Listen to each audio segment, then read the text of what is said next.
And I must say, and I'm not just saying this to be polite or saying diplomatic words, but it was really an honor to have the four of you with YIISA for the year. It was really, I enjoyed our conversations. I wish we had more, because we're running around a lot this year. But to have four scholars really committed to the issues and engaged in the issues has been really a privilege. So thank you. The first speaker will be Idit Shalev. And very briefly, Idit will speak about how forms of power affect attitude towards minorities. Idit was previously a supervisor at the Child Study Center at Schneider Hospital, Children's Hospital in Israel. She taught at Tel Aviv University in the School of Psychotherapy and was a fellow in social psychology at the Department of Psychology at the University of Maryland.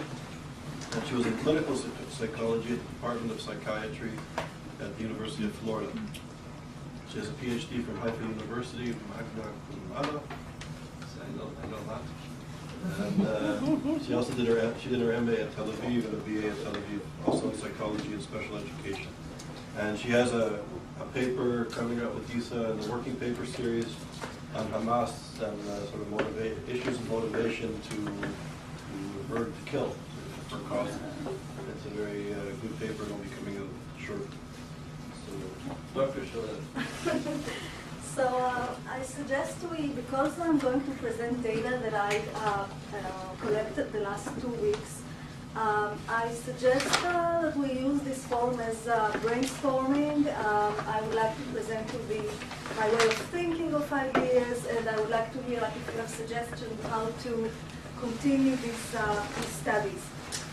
So actually, I will start with a part from the Hamas Charter, which was the inspiration for this study. As you can see, I'm not going to talk about the Hamas Charter. I'm going to just look at this part. It's just cited from there, and you can see the frequency of the word, the association, money, Jews, money, control. And this is a kind of thing that we know from everyday basis. I talk to my scholars here, historians, and they all said, well, this is common knowledge. But in psychology, we don't look at things as common knowledge. We should empirically validate them.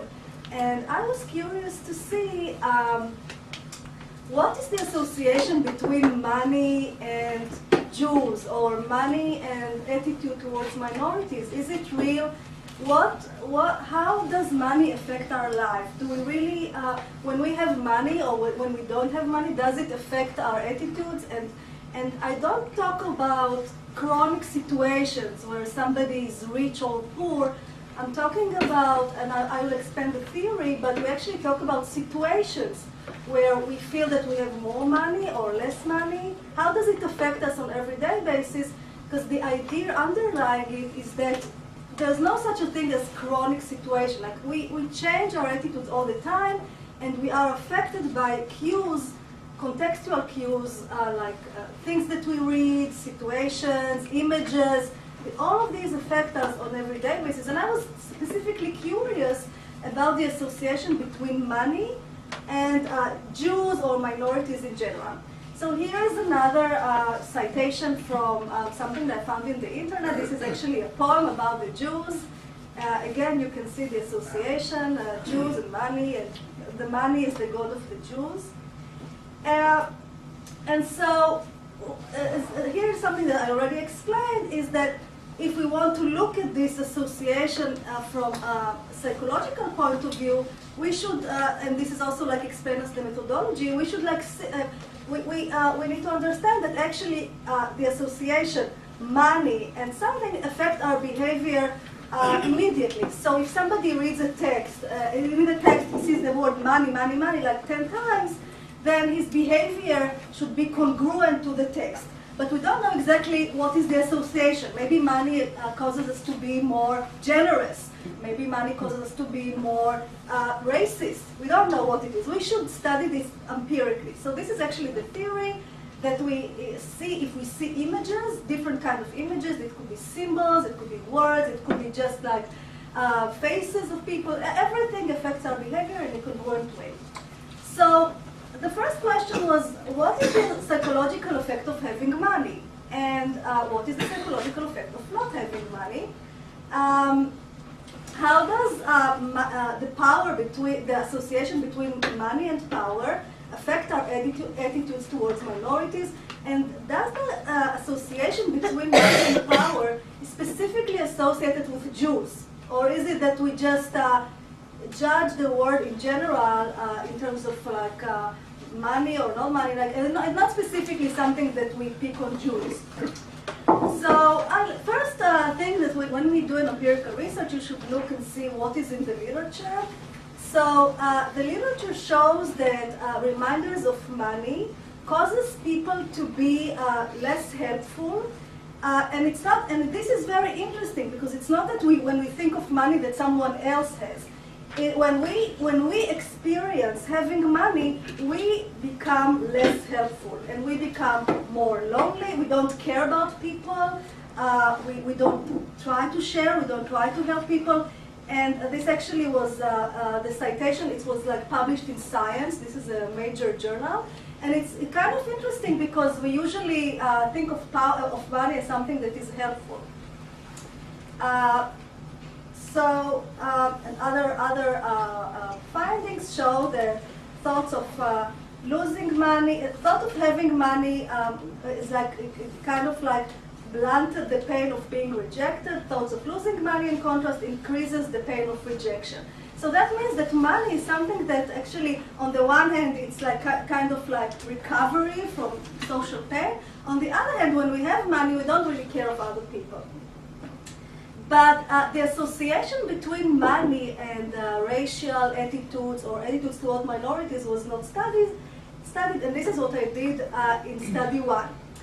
So if the experience of having money is associated to reduced helpfulness towards others, preference of play alone, work alone, and put more physical distance, we would expect that when primed with money, individuals would be also higher in negative attitudes towards minorities. However, when primed with non-money, not having money, individuals will be lower in negative attitudes towards minorities. And this is kind of like counterintuitive because we usually think that when people don't have money, then they become more racist, or then they become helpless, or then they become... And so my prediction was opposite, that when we have money, then maybe we want to keep the money. We want to preserve the money, the power. So that's why, and this is kind of thing that I want to consult you. Like, how do you think? What's the theory? Because like in psychology, we don't like have preliminary theory that we project on the findings. We look what we have, and then we sample by sample, and then we try to generalize it into structure a theory. So I don't know what the theory is yet. So in study one, I actually, it was conducted here in Woolsey Hall, 36 undergraduate and like 34 females, 30 males. They participated in the study in exchange for $2. Actually, all of them Yale students.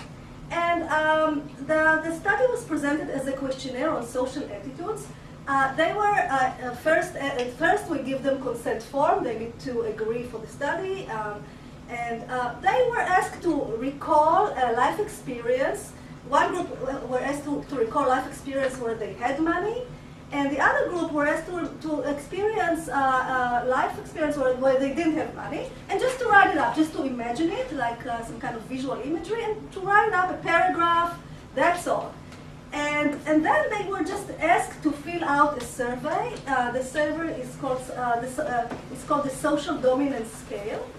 So here is the instruction. Think about a time where you had a lot of money, think about it, and then one group only were asked to think about a time where they had money, the other group only think about a time where they don't have money, and then a social dominance scale. This is a scale that studies attitudes towards minorities, and in general, attitudes towards social hierarchy.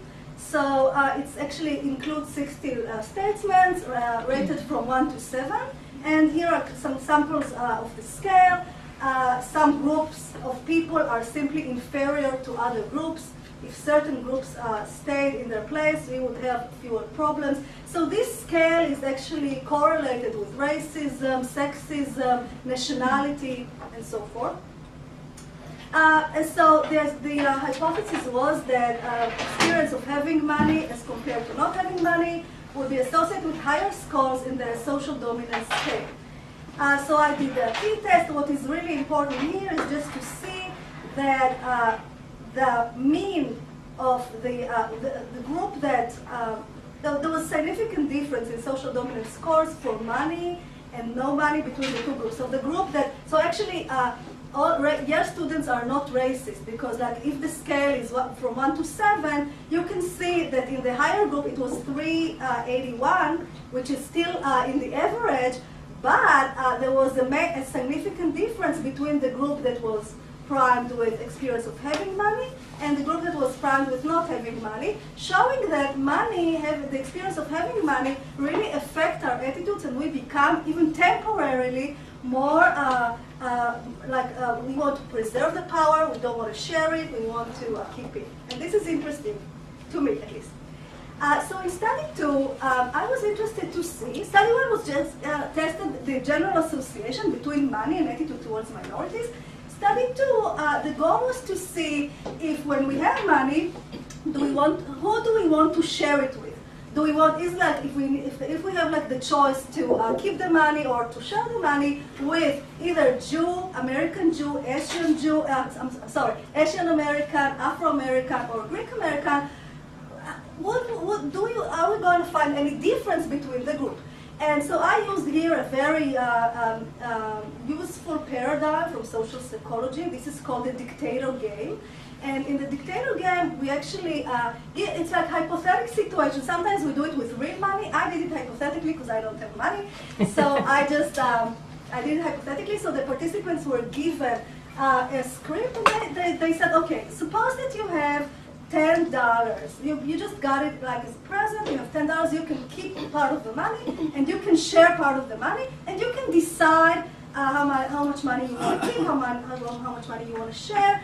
And then the person that you can share the money with was either Asian American, Afro-American, American Jew, or I don't know, I don't remember the fourth group, but it was Greek. So here the hypothesis was kind of like interesting. I didn't know what to predict, because on the one hand, if we don't like if Jews are associated with money, then on the one hand, maybe we want to share our money with the Jews more than other groups, because if we give the money to the Jews, maybe we get something in return, like endowment. But on the other hand, we could predict the opposite. We could say, okay, if Jews have money, why would we give them more? I mean, so it's like, it depends, so that's why we need to do study 3 and study 4. But actually the prediction was that Jews will get less money than more money than the other groups, and what I found, so actually 69 students, again, Yale students, the study was conducted here in UC Hall, and they participated in the study in exchange for $2. Okay, so here is exactly what I asked them to do. Suppose that you get $10, you can keep it, you can share it, so I have 4 different groups. And so the initial results, I didn't bring the numbers because the results were not significant and because the sample was too small. But what was interesting that I found is a tendency to share more money with Jews. And then the question is why? Is it like because of like some kind of hidden anti-Semitism, or maybe we like the Jews more, or like what is there? And on the other hand, the tendency to share less money with Afro-Americans as compared to other groups. So this is kind of interesting. I don't know exactly what is So in general, the findings of the 2 studies showing that the financial power is associated with support in social hierarchy. The more money we have, the less democratic, or the less motivation we have to share our power with other groups. And then initial findings shows that individuals share more money tend to, or hypothetically, agree to share more money with Jews than with other minorities.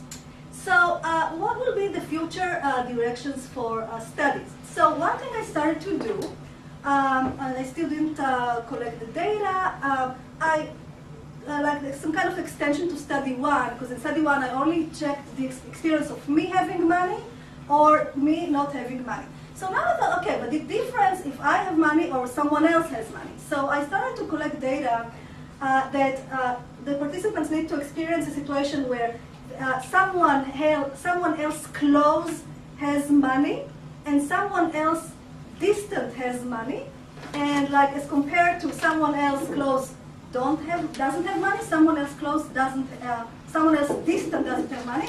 And what was interesting was just like 10 participants. So it shows that the highest, and again, social dominance scale, so the highest scores of racism were found in the group that were asked to imagine that someone close has more money, has a lot of money. So like family member or close friend. And this could give us some kind of direction for future research that maybe Jews are perceived as close or as neighbors, not strangers. People that are associated with the people that we close to, like we just like the Jews, but they have more money. So maybe the mechanism is some kind of social comparison or jealousy. I don't know. Another thing that I should do in future, because I just collected the data here in Mosley Hall, and Yale students are not racist, and we have like some kind of like, most of them are coming from a specific social economic group. It's not like so the sample is pretty is homogeneous. So I think in future what I need to do is just to elaborate it and to study to collect data like from non-students. Another thing that I thought that could be interesting is that it's not enough to see to look at the association between money, like money, power, and Jews. Like maybe the hidden interpretation is that the Jews they like something connected with corruption, like money and Jews, and like money is corruption and Jews are corrupted. So something like that. Something because like, it's not enough, because I found that experience that when we have money we become less tolerant to other people, but maybe it's not enough to explain some kind of hidden form of anti-Semitism, if at all. So actually that would be all. I think one more thing that I should say, that these studies are different than the general notion that we know, or that at least me heard about anti-Semitism in several ways. One is that I didn't study anti-Semitism or anything like in different, like I studied it here in the United States, where if we have racism, it's more hidden, it's not something explicit. This is among students, of course, it's more implicit. The other thing is that the theoretical methodology that I used is not just to interview people, because we don't believe in psychology that when you interview people you get accurate information. You should actually use more manipulative strategies to get to get what is there. And so if I went if I just interview people, what do you think about maybe I would find something, but I'm not sure that this is exactly it, because there is like many biases of self-report, and so this is the other thing that I wanted to say.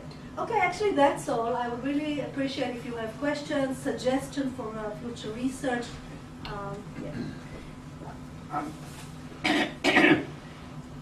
I'm sorry. You're Ms. Shalev? Shalev. Shalev. I'm sorry.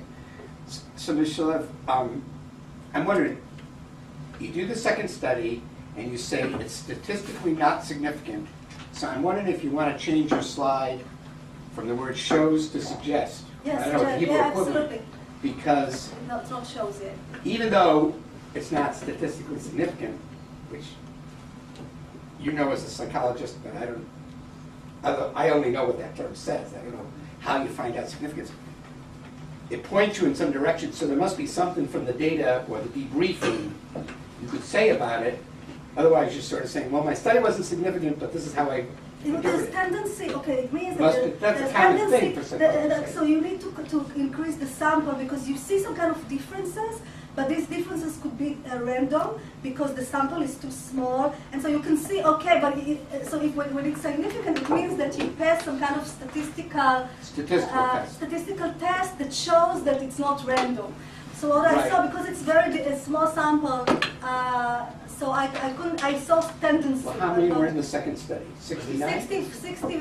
60 something, but it's like 4 different groups. So it's like 15 or something like in each So group. 69, because it wasn't that much smaller than the first. It's just the numbers didn't come out that much different. Yeah, Right? yeah, exactly. So maybe there's other data in the 69. Yeah, but I don't know about the study. But sure, I don't know mean, about you don't the just study. throw it away. I mean, I guess I'm Yeah, saying there just must be throw it lots of away. scholars who come out with that problem where the numbers don't show significant difference, but the studies still worth something for something. No, it doesn't You know what I worth mean? anything at Is this that point. right? I should collect more data.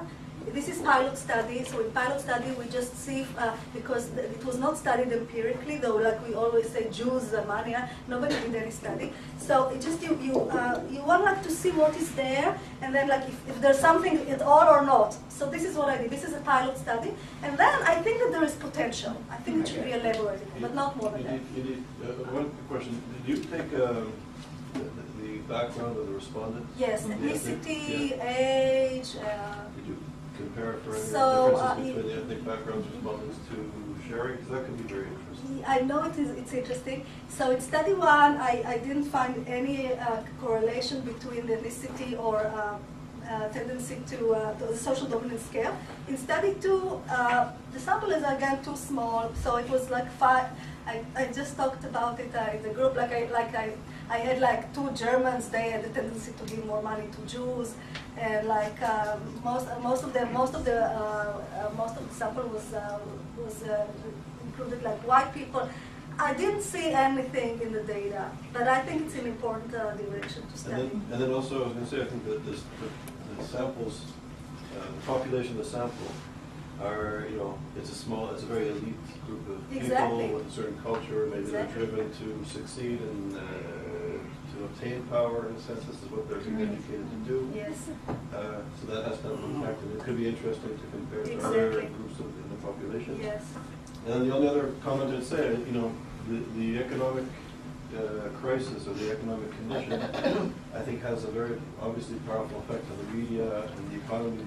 How the economy has been affected and the portrayal of it in the media is making people feel, to some extent, insecurity about the issues that you're speaking of.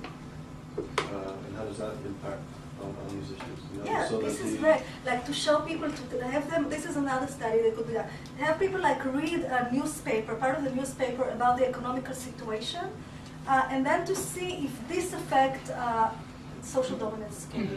And then one thing, I know some people that are extraordinarily wealthy, and for all sorts of perhaps psychological reasons in their lives, they feel that they're on the verge of being impoverished. Maybe people survive. No, people survive the wars, but people have a history where they, I know people literally have millions of dollars, but they won't turn on the air conditioner because it's too expensive, even though they would like to turn it on too.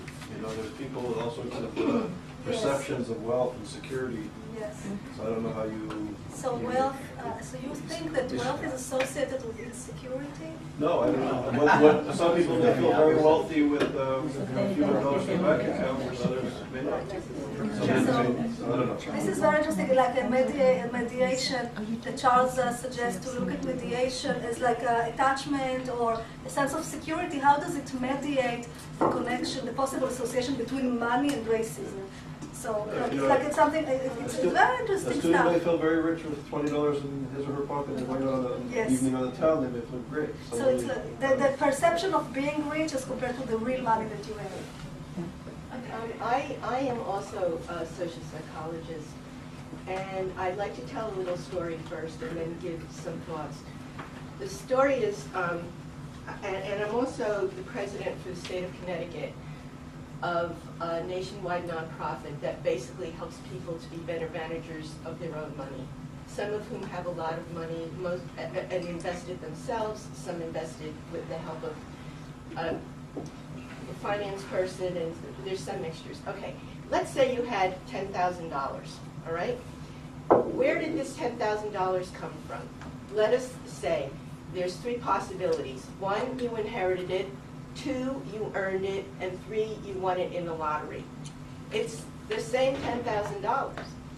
If you work for the money, the research has shown that you will use that $10,000 to pay down your mortgage or pay down significant bills. If you won the money in the lottery, the feeling is, the research has shown, it's the same check for $10,000 will be used to go on a vacation or buy a watch or some kind of splurge. And third, if you inherited the $10,000, that money will be used to honor in some way and respect the values of the person who gave it to you. It is the same amount of money, but it is handled in entirely different ways because of its origin. And I think that that's really important in what you're trying to do. That's Roman numeral 1. Roman numeral 2 is that I think, as Charles said, the origin of the people, that not only the origin of the people where their ethnic and religious origin of each of these subjects, where they came from, but if you ask students here versus Jewish students in Colorado or in Berkeley, you're going to get, I would imagine, 3 different answers versus if you ask Jewish students in New York City. I think there's a lot of questions around a lot of the things. I think what you're trying to do is really important, but I think there's an awful lot of questions that can, quote unquote, contaminate the research as well as the results. The location of where you're asking it, if the person is with another person, the amount of money that you're asking, if you're asking students in comparison to adults. There's now showing, the New York Times and the Wall Street Journal have had articles saying that a lot of the bashing of Goldman Sachs was attributed to anti-Semitism, and not just what's happening now, right now, last week, but what's been going on for the last couple of months. That's a whole different order of magnitude. And my concern is that people will take your results and use it in whatever way they want to. So I think you have to be really, really careful. This is a very explosive topic. Pilot study. This is not the pilot study. Not the pilot study. The work that you're going to do after. You know, the population that will be statistically So usually what you do when you publish, you actually you should give data, you should describe the sample, and then if the sample is homogeneous, of course it limits the ability to generalize the finding. But no study, I mean, unless like you do like national surveys or something, and then you have usually if you want to study specific topics, so you have like some kind of characteristics for the sample, and then you're finding. So but I'm explaining not to you, I'm explaining to everybody.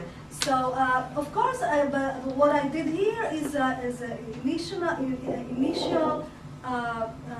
You know, check like pilot study to see what is there. Not more than that, so no need to worry. I don't think that this is like the preliminary study. We usually do like 6-7 studies until we start something. We're running out of time, so Professor Reyes and then I agree with what's been said about the future study. It should be a more random sample. I mean, you didn't, these were not Jewish students, right? They were general students, right? Just students, yes, some of them and they should be non-students and including general random sample of opinion across adults and young people. The second, even then you have a problem of the so-called Hawthorne effect. You go there and you talk to them, they want to know what you really want them to say. You have to be careful about that, they don't anticipate the answer you want. Yes, of course. And that's very subtle, and very difficult to overcome. Yes. The third thing I wanted to say is that it would be good for the future study to ask people, why do you think Jews have money?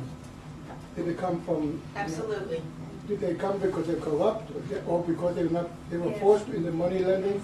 You know, there are different, very important differences. Yes, and that I think makes a lot of difference as to why they think Jews are associated with money. Yes. And then it might be good, if you could, as a different story. There are other groups, like overseas Chinese, who have similar characteristics to the Jews. You know, maybe minorities, especially if they're prohibited from doing certain things, as the Jews always were, forces them into activities which are then money-making. And the overseas Chinese had a similar problem in Indonesia and in India and in other countries in Asia. That would be another study. I'm not saying. Yes, of course, it's another story.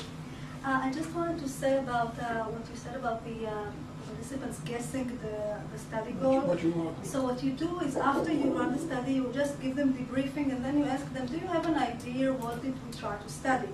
And so if they say yes, if they guess the study goal, so that you should not use the data. Because like if you want to study implicit association, you should not use the data. Again, they may not tell you what they really think. So yeah, but I really agree with all the important notes. Just to address the point made by this lady sitting over here, you said how the money is obtained determines how it's spent. Contributes, yes. I take very strong exception to that. I would think that the personality of the person will determine how the money is spent, not how it's obtained. Well, I'm sure that the personality of the person contributes to it, but these were statistically significant studies that were done at major not with students, with adults. And there's Harvard has a symposium every year about research and finance and money, and that's been a running theme for the last 5 years. People continue to do research on that theme, so you certainly have your thoughts, but the research has shown what I said to everyone. Got the last comment, and we're going to go to the next. I was just wondering if how much of who you are as a researcher, if they see you have an accent, you're white, could possibly affect the answers they're willing to give you. Well, so the idea of, I didn't explain it, because I didn't explain the whole thing. So the theoretical idea is that we call it priming. That I gave them to read, think of the experience of having money, and then give them a survey, which is presumably unrelated to what they did before. So the idea is that the experience of having money will affect the way that they fill out the survey. And so if I found, if I have two groups, one group had money, one group doesn't have money, and then I found a difference between the groups, so that means that there is difference. So if I was the same, I did the whole study, so I didn't have any research assistant. So if I sampled the whole student, everybody got my accent and everything. So the idea is it didn't affect anything because all the participants got the same treatment. And but even if I had an RA, and so maybe I should statistically see to compare the participants that I did with the participants that the RA did, and then to see if there's difference. But in this case, there was no RA. So indeed, Thank you. Thank you very much.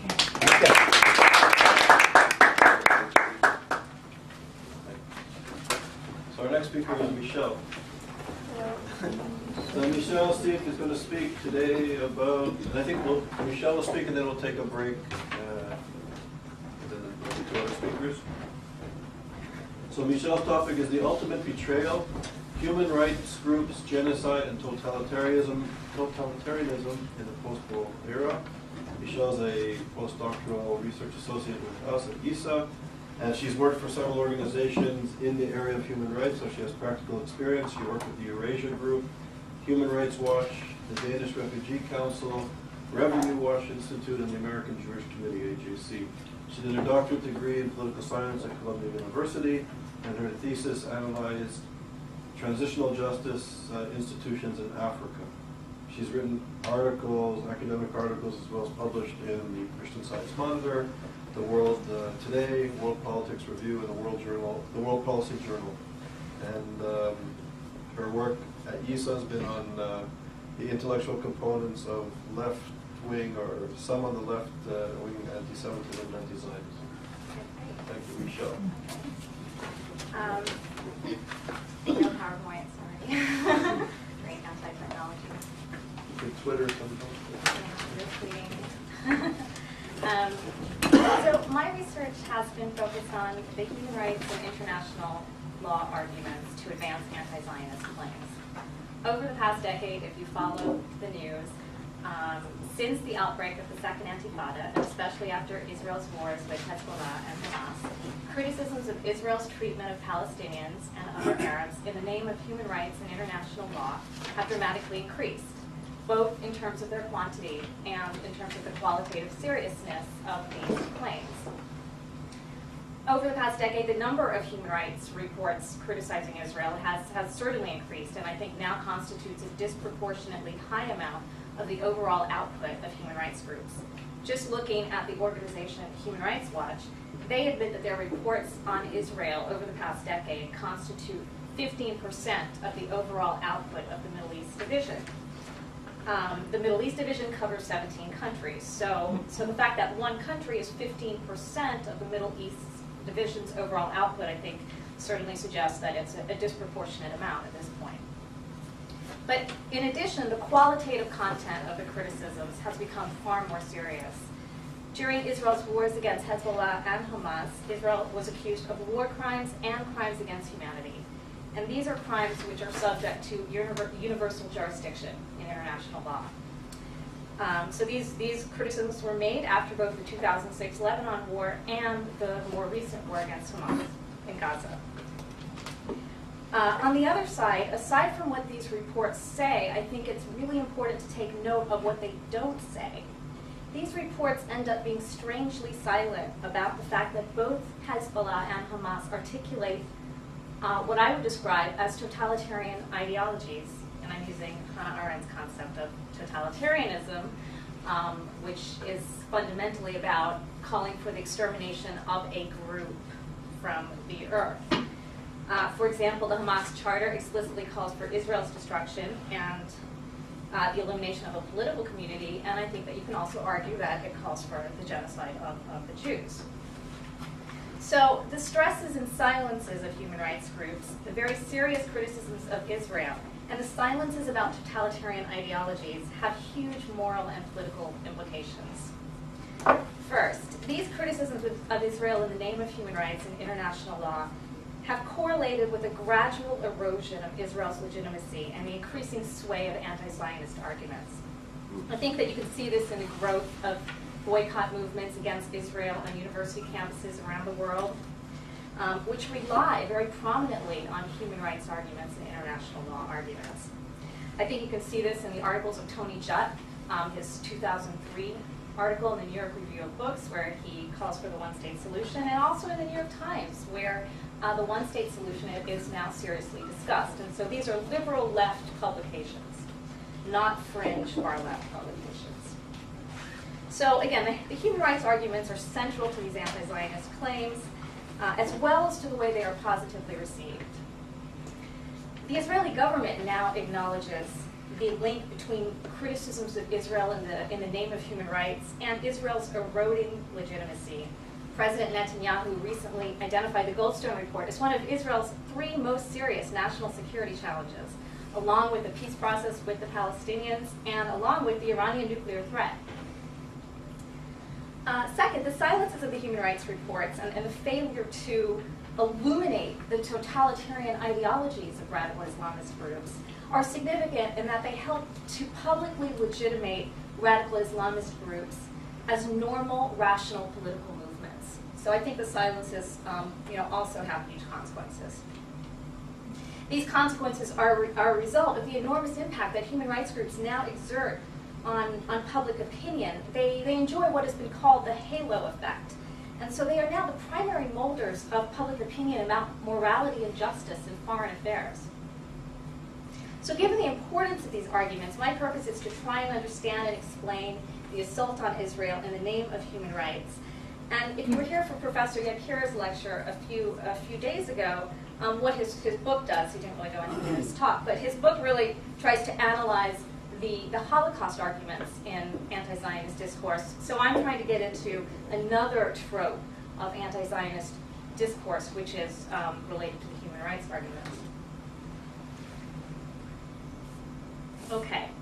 So one explanation explanation of these reports is that they are the result of anti-Semitism and its related phenomenon, Jewish self-hatred, since many of the groups and individuals who articulate these criticisms happen to be Jewish.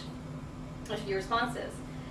First, though I do think anti-Zionism in general, and specifically the human rights criticisms of Israel, are somehow related to the historical phenomenon of anti-Semitism, I really don't think it's worthwhile or illuminating to focus on this issue as such.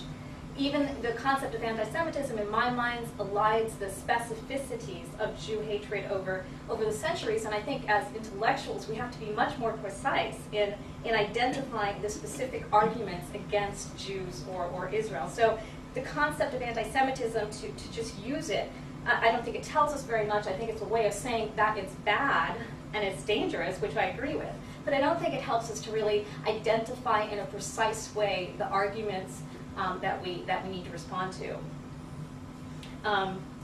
Second, since I myself worked for Human Rights Watch, all of my work prior to this has been focused on Africa, I was able to detect certain patterns in the work of human rights groups since they originated in the 1960s. So I think that it's a much larger phenomenon. In many other examples, such as Cambodia in the 1970s, Iraq in the 1980s, and also Rwanda in the 1990s, human rights groups failed to detect and combat totalitarian ideas and movements before they triumphed, which was obviously a catastrophe for human rights. Samantha Power, in her magisterial book, A Problem from Hell on genocide, she even reports in that book how in both Cambodia and Iraq, Amnesty International tried to downplay the accounts of refugees fleeing the violence.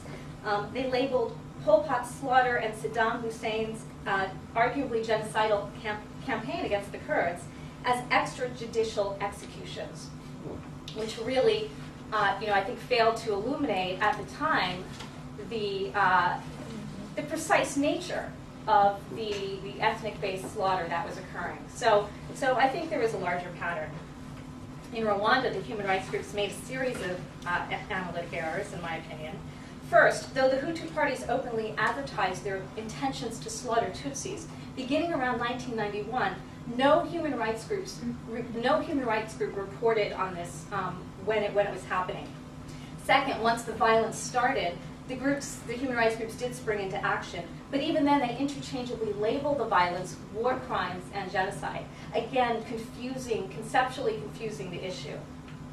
Third, they only recommended trials as a solution to the violence, and I think the gap between the prescription and the description, I think, led people to distrust the argument that it was genocide. I mean, if you say there's a genocide and you call for trials, you really start to doubt then the description of the violence, because I mean it's pretty clear that to establish a trial in the middle of a genocide, it is not going to end the violence.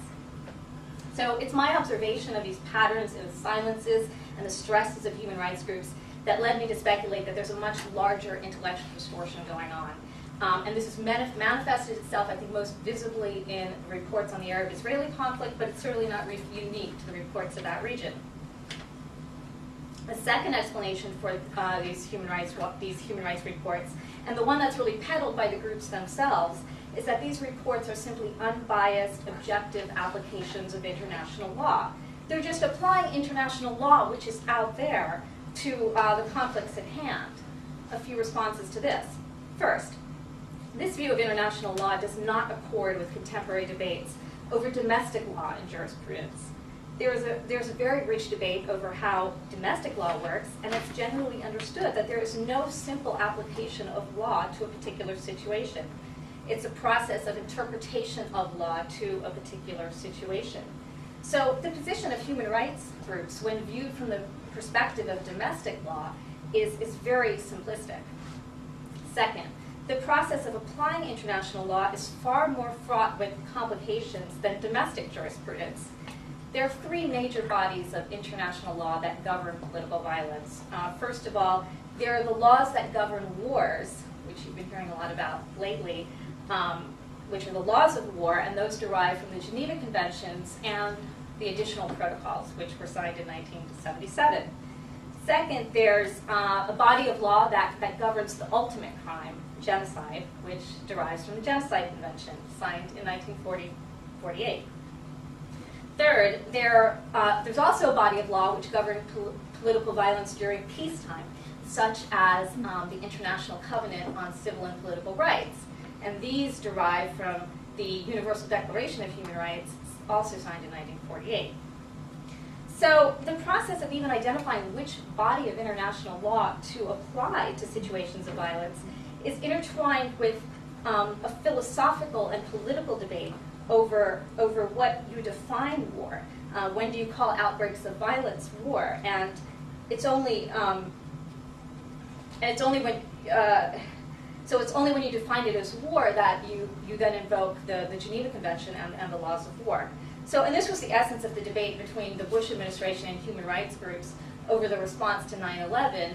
The Bush administration wanted to define it as war and invoke the Geneva Conventions and its interpretations of the Geneva Conventions, but the human rights groups actually wanted to define it as a law and order problem where regular domestic law applied, and also the human rights laws that don't apply to situations of war, which are a lot less permissive. So it's much more realistic to say that the arguments of human rights groups are interpretations. And I think that's all missed in our current discussions. I mean, we simply treat the reports of human rights groups as this is international law, and there's no understanding, I think, at least in the popular imagination, that these are interpretations of law. So my theory focuses on the role of an ideology, an intellectual system, which has shaped the actions and practices of human rights groups. This intellectual system is what determines what types of violence human rights groups prioritize, the way they define and frame that violence, and their choice of solutions.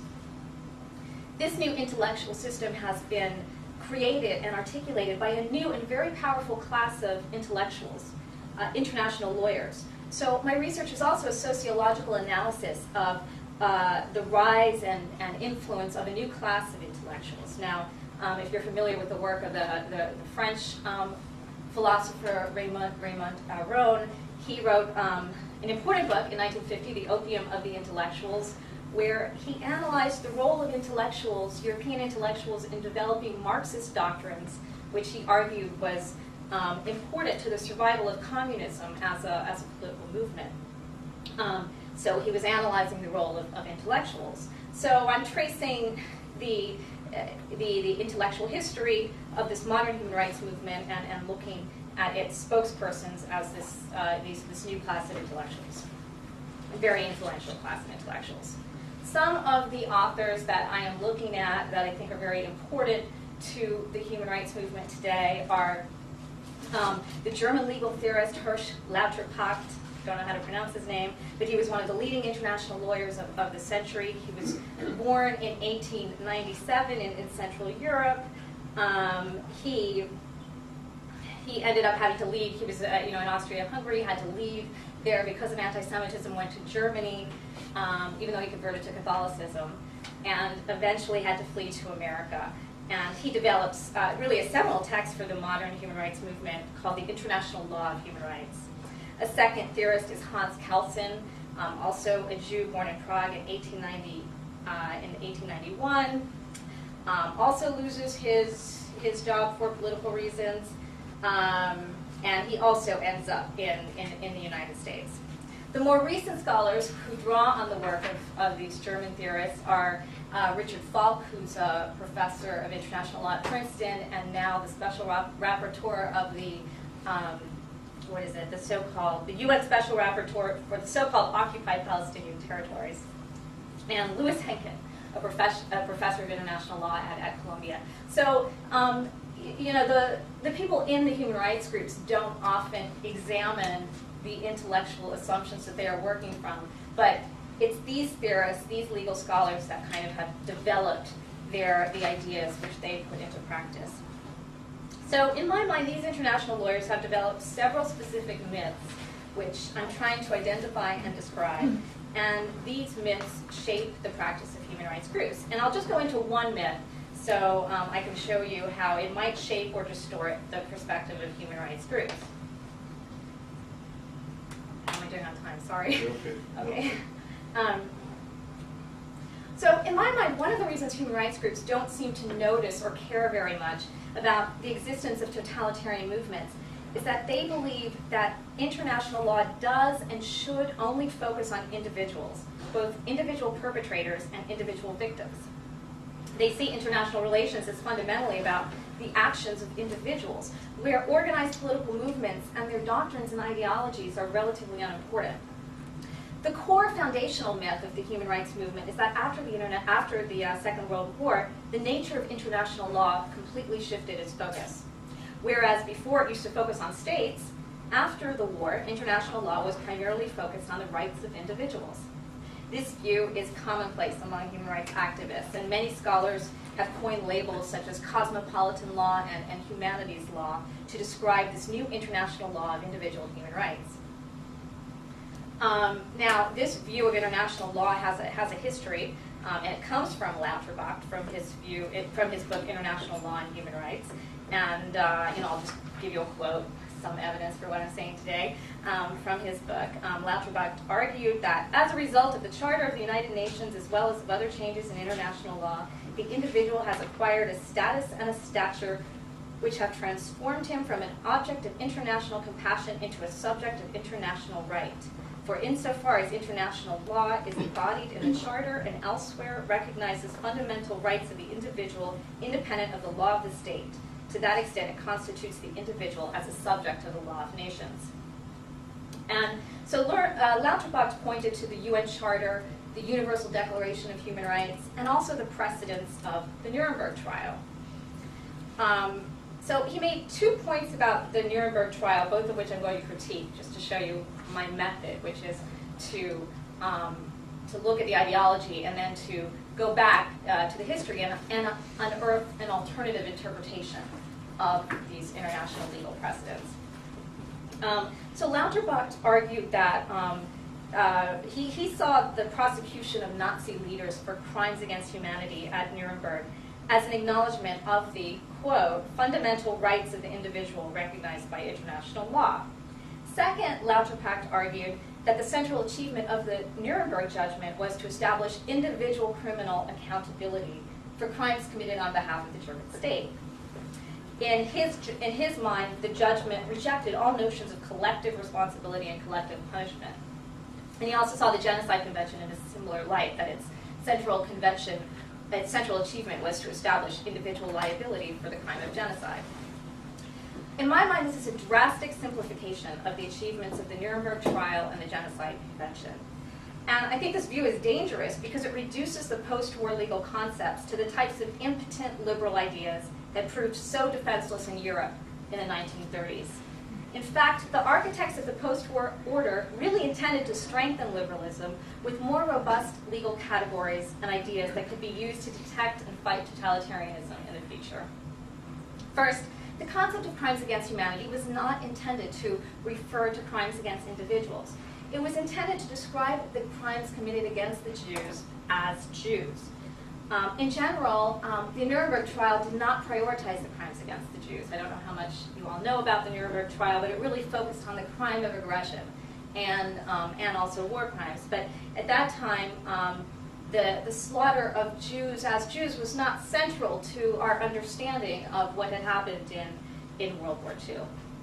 So the way that it was a very imprecise definition that the Nuremberg Charter used, but this is how they defined crimes against humanity as, quote, murder, extermination, enslavement, deportation, and other inhumane acts committed against any civilian population before or during the war, or persecutions on political, racial, or religious grounds in execution of or in connection with any crime within the jurisdiction of the tribunal. A very clumsy definition, but nonetheless there was an emphasis on extermination and also on violence on political, racial, or religious grounds. So again, the political part, it doesn't, that's a little more difficult, but the major intent of the concept was to get at the crimes against Jews as a group, the crimes against Jews because of their membership in the Jewish nation. Now, the concept of crimes against humanity is then folded into the Genocide Convention, which criminalizes attempts to exterminate groups based on race, religion, or ethnicity. Now, again, the concept of genocide is conceptually and morally distinct from other types of political violence. Let's say war crimes. With a war crime, you kill an individual as a means to an end because of what they do or are suspected to have done. The concept of genocide or crimes against humanity is intended to identify violence where people are killed simply because of who they are. So there's really an attempt there to capture something that's conceptually and morally distinct. And so the central achievement of this concept of crimes against humanity and the concept of genocide was to provide a conceptual and legal tool to recognize and prevent future attempts to define and exterminate groups. That was the real attempt to even come up with this concept. It was not to enshrine individual rights, as Lauterbach and the people who articulate this ideology today, people like R.A. Nair or Jeffrey Robertson, Ken Roth. I mean, they all kind of repeat this ideology of individual rights, even when discussing the concept of crimes against humanity. Second, Lauterbach's notion that all the Nuremberg judgment did was to establish individual criminal accountability for Nazi crimes is also reductionist, in my opinion. If you go back to the Nuremberg judgment, it also criminalized several elite Nazi organizations, such as the Gestapo, the SS, and the leadership corps of the Nazi Party. It labeled these as criminal organizations. And I think this aspect of the Nuremberg judgment has been completely forgotten in our contemporary histories of the Nuremberg trial. The purpose of criminalizing these organizations was primarily preventive and symbolic, to make the point that the mere existence and membership in a political organization such as really the Nazi Party, but yes, it only criminalized certain of the elite units of the regime, but it was to make the point that an organization that articulated such barbaric doctrines that called for the extermination of groups, that the extermination of Jews, that this should be viewed as criminal. And I'll just read you, Justice Jackson's statement to the court. And he's a wonderful writer. I encourage everyone to go back and read his arguments because they're very powerful. In administering preventive justice with a view to forestalling repetition of these crimes against peace, crimes against humanity, and war crimes, it would be a great catastrophe to acquit these organizations. It would be a greater catastrophe to acquit these organizations than it would be to acquit the entire 22 individual defendants in the box. These defendants' power for harm is spent. That of these organizations goes on. If they are exonerated here, the German people will infer that they did no wrong and will easily be regimented in reconstituting organizations under new names behind the same program. So he actually felt that the criminalization of these organizations was more important than the prosecution of the individual defendants at Nuremberg.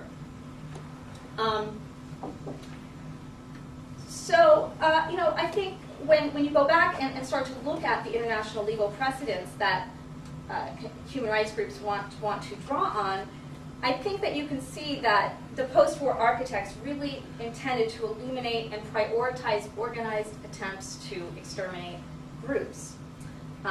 Certainly, the Genocide Convention is the only convention which imposes a duty to prevent on the international community, as opposed to a duty to just prosecute after the fact.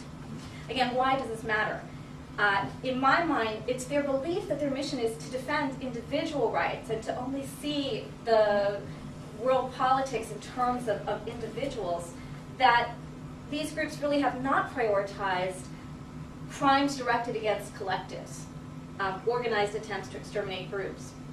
So they're not seeing these aspects of our political world, collective movements, political ideologies, political doctrines. They don't think that these are serious factors in global politics. They want to treat political violence like domestic murder as an individual phenomenon. And I think when you're looking at international relations, you just can't you can't look at them and treat them in the same way. So when you look at the recent reports, let's say the Goldstone report, you can read a 600-page report on that conflict and not see one line about Hamas's ideology. And obviously human rights groups defend their positions with scrupulous legal arguments. What I'm trying to do and to show is to show the genealogy of these ideas and to suggest that there are other alternative interpretations of international law, and they've kind of they've adopted one approach, which isn't the one I think that the founders of international law, who rebuilt the global moral order after World War II from the ashes of the Holocaust, I don't think that is what they intended. So anyway, that's to give you some example of what I'm trying to do. Thank you. So thank you for your paper. I think your work is really good and important. So Thanks. continued success. My question though,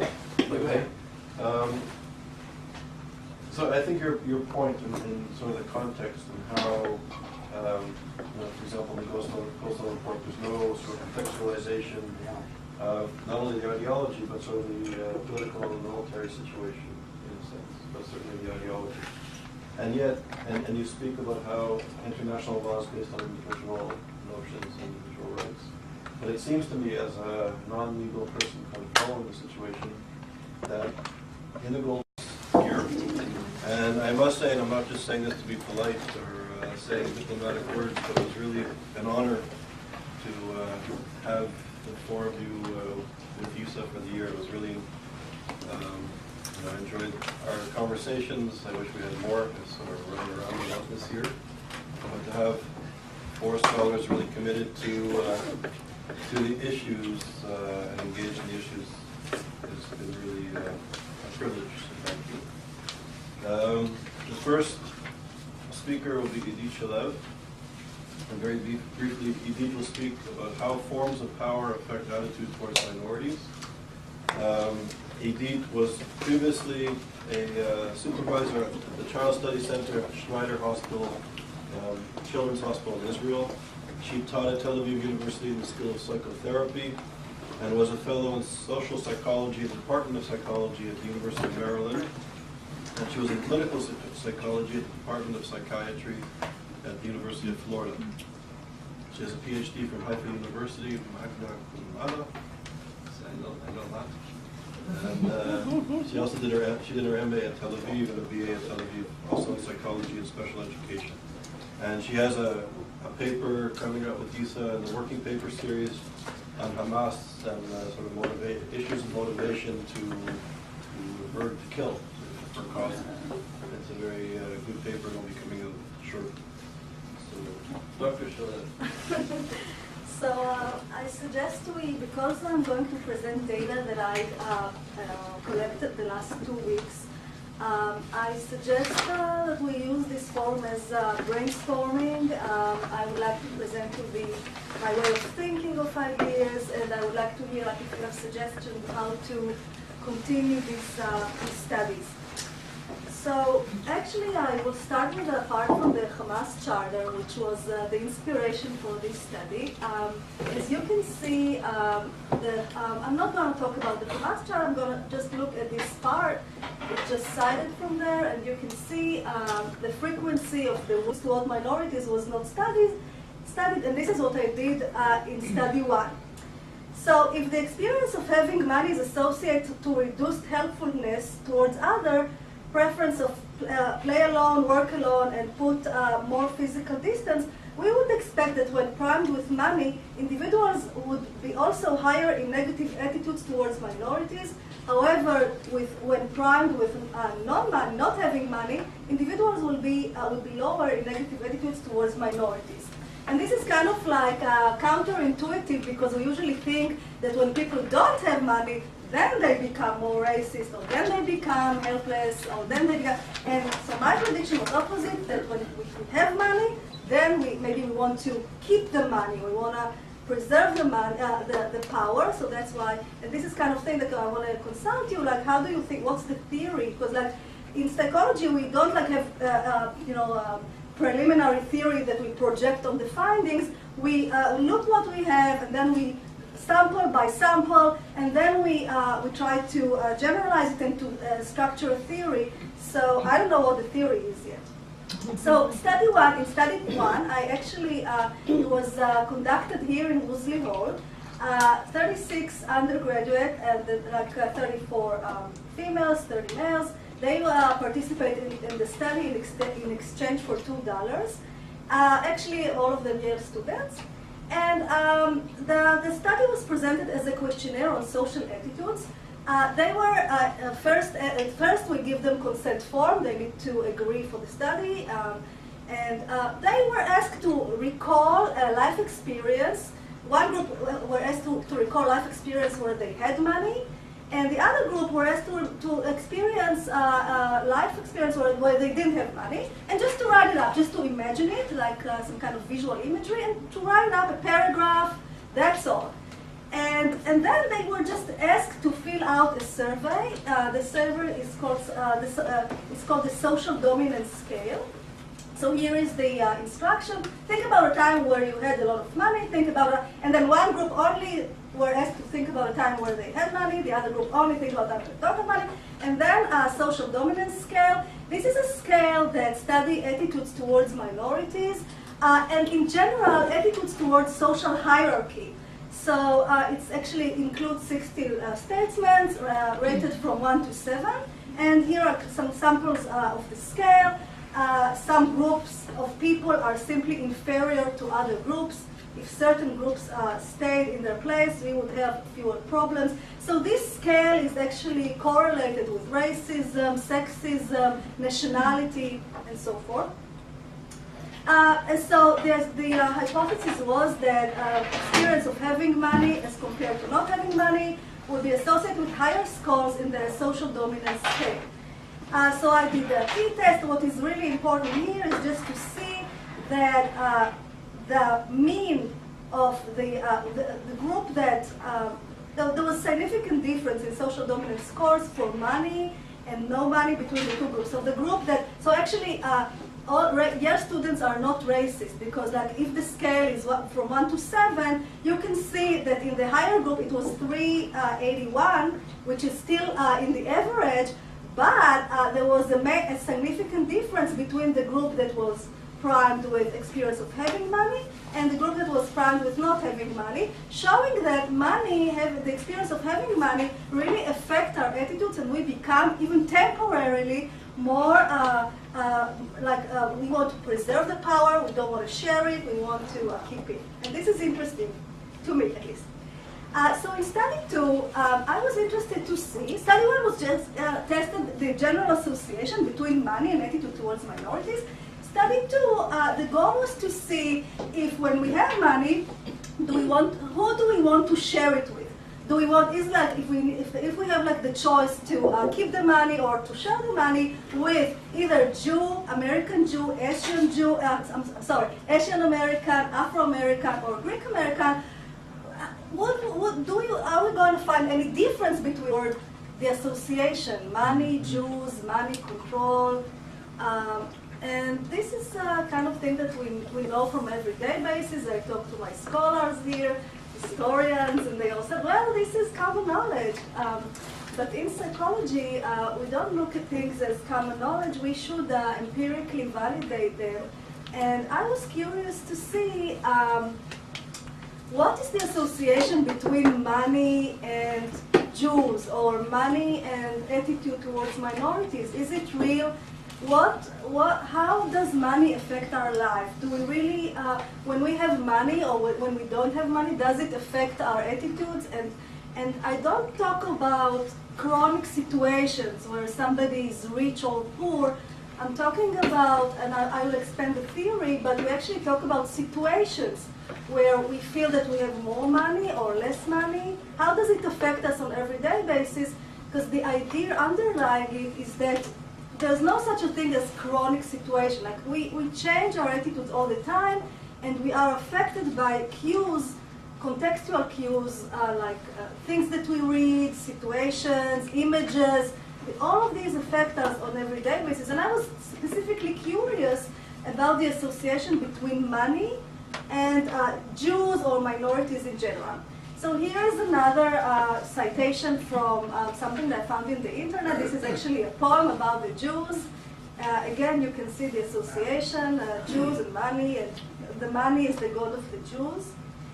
And so here's something that I already explained, is that if we want to look at this association from a psychological point of view, we should, and this is also like explained as the methodology, we should like, we need to understand that actually the association, money and something affect our behavior immediately. So if somebody reads a text, in the text he sees the word money, money, money like 10 times, then his behavior should be congruent to the text.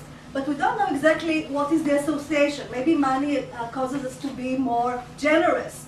Maybe money causes us to be more racist. We don't know what it is. We should study this empirically. So this is actually the theory that we see, if we see images, different kind of images. It could be symbols, it could be words, it could be just like faces of people. Everything affects our behavior in a congruent way. So the first question was, what is the psychological effect of having money? And what is the psychological effect of not having money? How does the power between, the association between money and power affect our attitudes towards minorities? And does the association between money and power is specifically associated with Jews? Or is it that we just judge the word in general in terms of like money or no money, like, and not specifically something that we pick on Jews. So first thing that when we do an empirical research, you should look and see what is in the literature. So the literature shows that reminders of money causes people to be less helpful. And it's not, and this is very interesting because it's not that when we think of money that someone else has. When we experience having money, we become less helpful and we become more lonely. We don't care about people. We don't try to share. We don't try to help people. And this actually was the citation. It was like published in Science. This is a major journal. And it's kind of interesting because we usually think of money as something that is helpful. So, and other findings show that thoughts of losing money, thought of having money is like, it kind of like blunted the pain of being rejected. Thoughts of losing money, in contrast, increases the pain of rejection. So that means that money is something that actually, on the one hand, it's like kind of like recovery from social pain. On the other hand, when we have money, we don't really care of other people. But the association between money and racial attitudes or attitudes